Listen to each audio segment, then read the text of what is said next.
pressure pushing down on me, pulling down on you. No man can ask for under pressure. Man, every time I sing that song, I can't help but think of Blaise Pascal, the greatest physicist, mathematician, inventor, and Catholic philosopher, who was born June 19, 1623 in rural France. He was considered a golden child. At the age of 11, he was writing essays on sounds and vibrating bodies. At the age of 12, he was writing independent proofs. At the age of 13, he proved the second proposition of Euclid and found an error in René Descartes' geometry. At the age of 14, he was attending gatherings of European mathematicians and scientists of his time. Yet he was not considered a genius? What? Yet he gained the respect with future work. The practical use of his work to mankind was very great.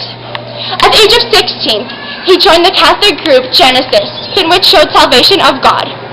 At the age of 31, he had a near-death experience and devoted his life to God, which means this religion influenced his writings. He wrote the 18 letters, now known as the Provincial Letters, and Pensées, which is now the writing that shows the defense in his Christian beliefs. He died 1662, August 19th, because of bad health. Yet, he still influenced society. Within math, his investigations of sex led to the development of calculus. He also invented a calculating machine called the Pascalus. He also worked on the probability theory with Pierre Fermat, which developed Pascal's triangle. He determined the certainty of certain outcomes within quantum physics, insurance schemes, gambling, and other scientific mysteries.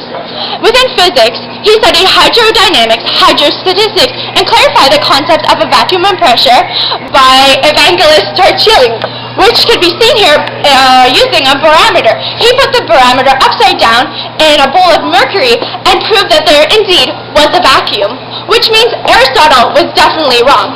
He also proved that as pressure decreases, altitude increases.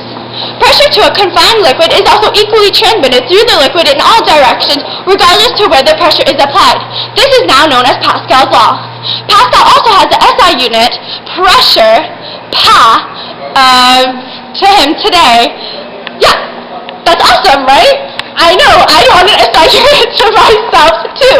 But not only that, Blaise Pascal invented the hydraulic press, and he also invented the syringe. So to you, Pascal, we would like to thank you for needles and gambling.